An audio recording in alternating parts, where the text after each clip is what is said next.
तो फिल्म की शुरुआत में हमें आइरिस नाम की एक लड़की दिखाई जाती है जो बहुत ज्यादा दुखी थी। अभी कुछ ही अर्सा पहले उसके बेटे की मौत हुई थी, जिससे उसे लगने लगा था कि उसकी जिंदगी रुक सी गई है। उसके दिमाग में अजीबोगरीब ख्यालात आने लगे थे। एक अंधेरी रात में जब सब सो रहे थे तो वो एक छोटी सी नाइफ अपनी पॉकेट में डालती है और एक कार लेकर घर से निकल जाती है। सुबह होने पर वो कुछ पहाड़ों के पास आई जहाँ पर उसके बेटे को दफनाया गया था। अपने बेटे से वो कुछ इमोशनल बातें कहती है। अब अपनी लाइफ से खुश नहीं, वो चलते हुए पहाड़ी के किनारे पे आ जाती है और वहाँ से जंप करने ही वाली होती है कि यहाँ पर एक आदमी आ जाता है। वो समझ गया था कि आइरिस अपने आप को खत्म करना चाहती है। उसको बचाने की और उसके माइंड को चेंज करने की वो कोशिश करता है और उससे बातें करना शुरू कर देता है। वो उसे बताता है कि मेरा नाम रिचर्ड है। वो उसे कहता है मैं तुम्हें रोकूंगा नहीं, बस मैं तुमसे मरने से पहले 2-4 बातें करना चाहता हूँ। वो उसे एक लड़के की कहानी सुनाता है जो बहुत ही जिंदा दिल था। उसे कार्स में और हर उस चीज में इंटरेस्ट था जो किसी भी जवान लड़के की जिंदगी में एक्साइटमेंट ला सकता था। लेकिन फिर एक दिन जब वो अपनी फ्रेंड के साथ जा रहा था तो उसकी कार का एक्सीडेंट हो गया। वो तो बच गया लेकिन उसकी फ्रेंड मारी गई और इस सदमे ने उसको कई महीनों तक जकड़े रखा। लेकिन जब वो उससे वापस आया तो उसने रियलाइज किया कि उसकी फैमिली उससे बहुत प्यार करती है और उसके ठीक होने का इंतजार कर रही थी। उसे तब एहसास हुआ कि वो अपनी लाइफ को रोक कर कितना गलत कर रहा था। वो आइरिस से कहता है इस कहानी का मकसद बस इतना बताना है कि कोई भी मरना नहीं चाहता, बस कुछ कमजोर लम्हे हमें यहाँ तक ले आते हैं। अब तुम चाहो तो मर सकती हो, मैं जा रहा हूँ। ये कहने के बाद वो चला गया, लेकिन उसकी बातें आइरिस पे असर कर गई थी। उसने भी मरने का इरादा छोड़ा और वापस अपनी गाड़ी की तरफ मुड़ गई। यहाँ जाकर उसने देखा कि रिचर्ड ने गाड़ी उसके बिल्कुल साथ ही पार्क की हुई थी, जिसकी वजह से वो अपनी गाड़ी का दरवाजा भी नहीं खोल पाई। अब रिचर्ड अपनी गाड़ी से एक अम्ब्रेला लेते हुए उसके पास आया। वो उसे कहता है मैं तुम्हारी मदद करता हूँ दरवाजा खोलने में। यहाँ आइरिस को एक बात अजीब लगी कि वो इतनी धूप में भी अम्ब्रेला लेकर क्यों आया था। वो इस अम्ब्रेला से आइरिस के ऊपर हमला कर देता है और पता चलता है ये एक इलेक्ट्रिक अम्ब्रेला थी, जिससे आइरिस को बुरी तरह शॉक लगा और वो वहीं पर बेहोश होकर के गई। उसे थोड़ा बहुत जो होश था उससे उसे बस ये महसूस हो रहा था कि रिचर्ड उसके हाथ पांव बांध रहा है, जिसके बाद वो उसे उठाकर अपनी गाड़ी में फेंक देता है। होश आने पर आइरिस रिचर्ड से बात नहीं करती, बल्कि होशियारी दिखाते हुए अपने स्मार्ट वॉच से अपने हस्बैंड को कॉल करने की कोशिश करती है और ये चीज रिचर्ड को पता चल जाती है और वो उसे कहता है जितनी भी कोशिश कर लो यहाँ कोई सिग्नल नहीं है, तुम किसी को मदद के लिए नहीं बुला पाओगी। अब इस आइडिया ने तो उसके काम किया नहीं था, तभी उसके दिमाग में एक दूसरा आइडिया आता है। उसने रात में अपनी पॉकेट में एक नाइफ भी रखी थी। वो चुपके से उसे निकालती है और उससे अपने हाथों की टाई को काटने की कोशिश करती है। इस दौरान आवाज भी हो सकती थी, तो वो कॉन्टिन्यूस रिचर्ड से बातों में लगी रही। अपने हाथों को आजाद करवाते ही वो बिना वक्त ज़ाया किए रिचर्ड के ऊपर भी हमला कर देती है। उसके हमला करने से रिचर्ड की कार का बैलेंस भी खराब होता है और उनका एक दरख्त से टकरा कर एक्सीडेंट हो जाता है। इस एक्सीडेंट पे दोनों को चोटें आई थी। वो यहाँ पे भी रिचर्ड से बचना चाहती थी। वो फौरन सीट बेल्ट की हेल्प से रिचर्ड का गला दबाने की कोशिश करती है, लेकिन रिचर्ड अपने आप को बचा लेता है। आइरिस एक तीसरी मर्तबा उसके ऊपर हमला करती है, जिसकी वजह से ये दोनों ही गाड़ी से एक झटके से बाहर निकलती हैं। आइरिस ने रिचर्ड के ऊपर अब चाकू ताना हुआ था, तो रिचर्ड ने कहा मैं क्या तुम्हें बेवकूफ लगता हूँ कि इतनी आराम से मैं तुम्हारे सामने खड़ा हूँ। असल में मैंने तुम्हें एक इंजेक्शन लगा दिया है, जिसकी वजह से 20 मिनट के अंदर अंदर तुम्हारी पूरी बॉडी पैरालाइज हो जाएगी। चलना फिरना भागना तो क्या, तुम बोल भी नहीं पाओगी और इतने टाइम में तुम जो कुछ करना चाहती हो कर सकती हो। रिचर्ड की बातों ने अब उसे सच में बहुत ज्यादा डरा दिया था। वो जितना तेजी से हो सकता था उतना तेजी से जंगल की तरफ भागती है, लेकिन भागते भागते अब उसे सच में फील होने लगा था कि उसके पाँव काम करना बंद कर चुके हैं। आहिस्ता आहिस्ता उसकी टांगे भी काम करना बंद कर देती हैं और वो चलने से रेंगने लग जाती है। रिचर्ड भी अब उसे ढूंढता हुआ उसके करीब आ गया था। उससे बचने के लिए वो एक दरख्त की छाल के नीचे छुप गई, जहाँ से उसके ऊपर कीड़ियां चढ़ने लगी और डर से उसने चीख मार दी और ऐसे रिचर्ड को उसका पता चल गया। अपने आप को रिचर्ड से बचाने के लिए वो किसी तरह अपने आप को घसीटते हुए एक नदी के अंदर बहा लेती है। रिचर्ड दूर से आवाज लगाता है कि ये तुम गलत कर रही हो, तुम तैर नहीं पाओगी, डूब जाओगी, मर जाओगी। लेकिन आइरिस उसकी बातों को अनसुना कर देती है। वो सच में तैर नहीं पा रही थी, लेकिन पानी के बहाव से वो झरने के दूसरी तरफ पहुंच गई।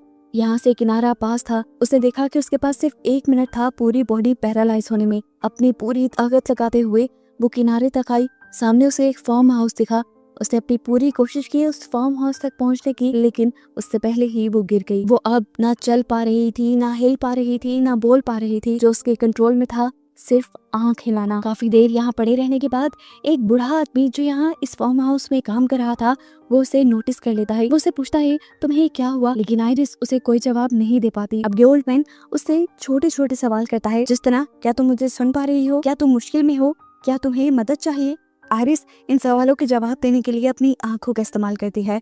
हाँ बोलने के लिए वो एक मर्तबा पलक झपकाती है और ना बोलने के लिए 2 मर्तबा।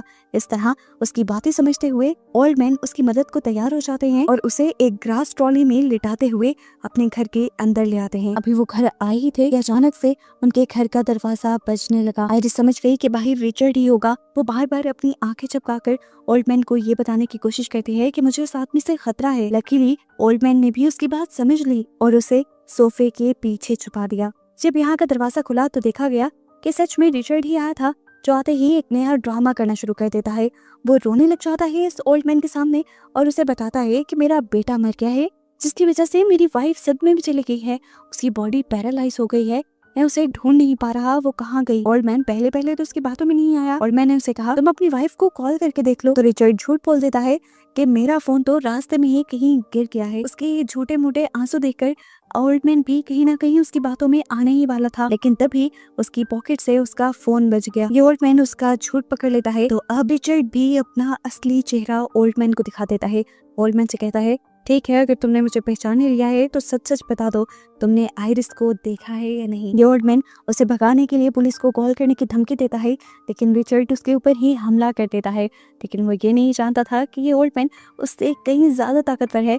ओल्ड मैन ने उससे अच्छा मुकाबला किया और उससे खूब पीटा, यहाँ तक कि रिचर्ड की ताकत आधी रह गई।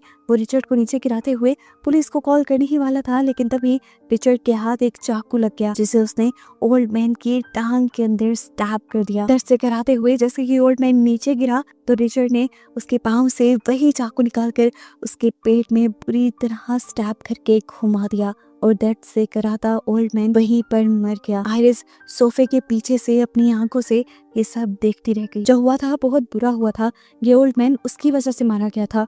अब क्योंकि रिचर्ड फंस चुका था, उसने एक मर्डर कर लिया था, इन सारी चीजों को छुपाने के लिए वो केरोसिन ऑयल से भरी हुई पूरी कैन इस घर में डाल देता है और यहाँ से इस घर को चलाकर बाहर निकल जाता है। आइरिस जिंदा थी, वो जिंदा जलना नहीं चाहती थी, इसलिए उसने बहुत मुश्किल से अपनी एक उंगली हिलाई और विंडो की ग्रिल में डालकर उसे खोलने और बंद करने लग गई। बाहर से रिचर्ड ये सब नोटिस कर लेता है। वो देख लेता है कि अंदर कोई जिंदा है। जो भी था वो उसके लिए खतरा हो सकता था। जाकर उसने देखा ये तो आइरिस ही थी।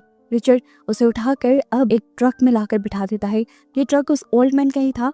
अपनी कार्स तो ये लोग काफी दूर छोड़ाए थे, तो यहाँ से जाने के लिए ये लोग ट्रक का ही इस्तेमाल कर रहे थे।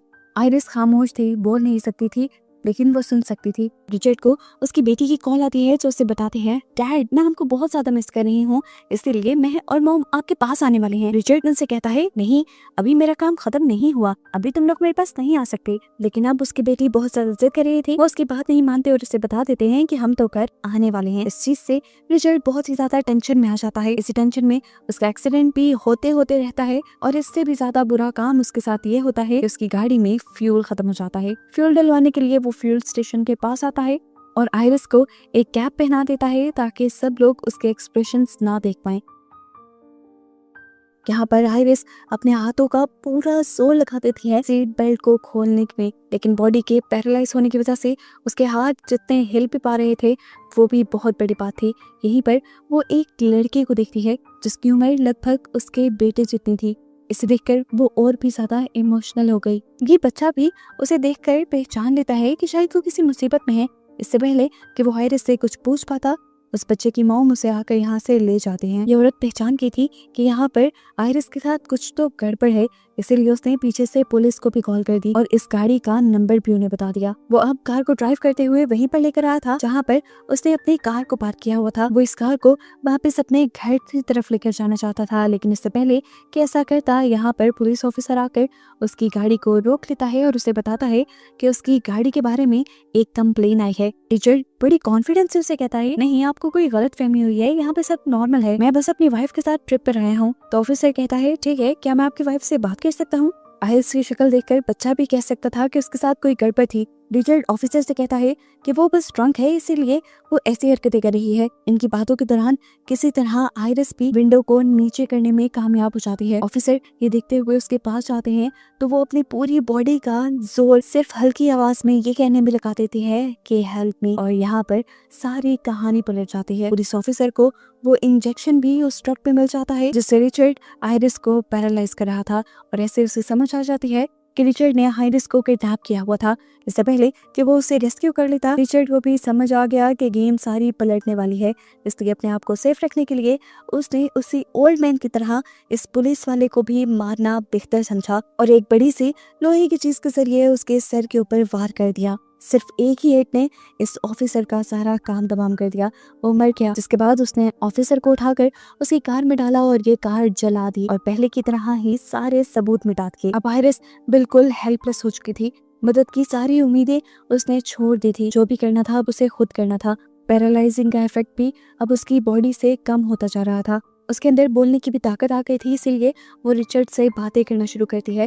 वो जानबूझकर उसे इमोशनल करने की कोशिश कर रही थी क्योंकि वो जान गई थी कि रिचर्ड की एक बेटी भी है। लेकिन जो इंसान किसी को मार दे, किसी को किडनैप कर सकता हो, वो कैसे इमोशनल हो सकता है। जब रिचर्ड उसकी इमोशनल बातों में नहीं आया तो आयरिस ने वो इंजेक्शन उठा लिया। उसे इंजेक्शन अपने आप को बचाने के लिए रिचर्ड की टांग में स्टैब तो किया, लेकिन वो इस इंजेक्शन को उसकी टांग में इंजेक्ट नहीं कर पाई। मेडिसिन रिचर्ड के अंदर गई नहीं और रिचर्ड हंसने लगा और उसने आयरिस से कहा, बेचारी कितनी कमजोर हो ना तुम, मेरा कुछ नहीं बिगाड़ सकती। अच्छा, मैंने प्लान चेंज किया है। पहले मैं तुम्हें अपने घर लेकर जाकर मारने वाला था, लेकिन वहाँ तो मेरी फैमिली आ रही है। अब मैंने सोचा है कि मैं तुम्हें नदी में लेकर जाकर मारूंगा। वो बताता है कि पहले मैं तुम्हें बहुत टॉर्चर करना चाहता था, मुझे मजा आता तुम्हें ऐसा करने में, लेकिन अब मेरी फैमिली ने मेरा सारा प्लान बिगाड़ दिया है। वो उसे लेकर नदी के किनारे आ जाता है और उसे घसीटते हुए एक बोट में बिठा देता है। आयरिस आधे जिस्म की ताकत के साथ वहीं पे बैठी हुई थी। वो अपने आप को बचाने के लिए अभी भी कुछ ना कुछ सोच ही रही थी कि तभी उसे रिचर्ड की बैग में एक चाकू नजर आता है और उसके दिमाग में एक नया आइडिया आ जाता है। वो यहाँ रिचर्ड के सामने रोने का ड्रामा करती है और रिचर्ड से कहती है कि मेरी पेन की पॉकेट में मेरे बेटे की फोटो है, मैं उसे आखिरी मर्तबा देखना चाहती हूँ मरने से पहले, क्या तुम मेरी पॉकेट से वो पिक्चर निकाल दोगे। रिचर्ड हंसा, लेकिन वो उसकी ये बात मानने को तैयार हो गया। उसके करीब आया और जैसे ही वो नीचे झुका तो आयरिस ने बिना वक्त ज़ाया किए उसकी पीछे से चाकू बाहर निकालकर उसकी गर्दन से नीचे की तरफ से मुंह के अंदर स्टैब कर दिया। दर्द से वो पागल होने लगा। आयरिस को मारने के लिए उसने अपनी गन निकाली, लेकिन आयरिस ने उसकी गन ही छीन ली और उसे को शूट कर दिया, जिसकी वजह से वो पानी के अंदर गिर गया। आयरिस खुश थी, उसने अपने दुश्मन को मार दिया, एक किलर को उसने मार दिया। उसकी जान अब बच गई थी, लेकिन शायद मुसीबत अभी टली नहीं थी, क्योंकि उसने देखा जिस बोट में वो इस टाइम थी उस बोट में गोली लगने की वजह से सुराख हो चुका था और पानी तेजी से बोट के अंदर भर रहा था, जिसकी वजह से आयरिस भी इसी के अंदर डूबने लगी।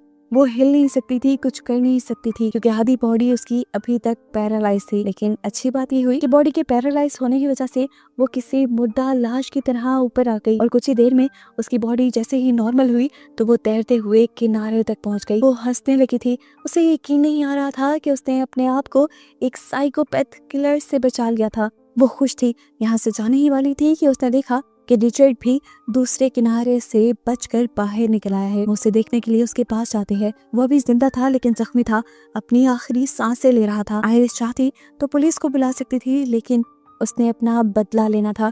वो उसे वहीं पर तड़पता मरता छोड़कर यहाँ से चली आती है और मूवी यहीं पर खत्म हो जाती है।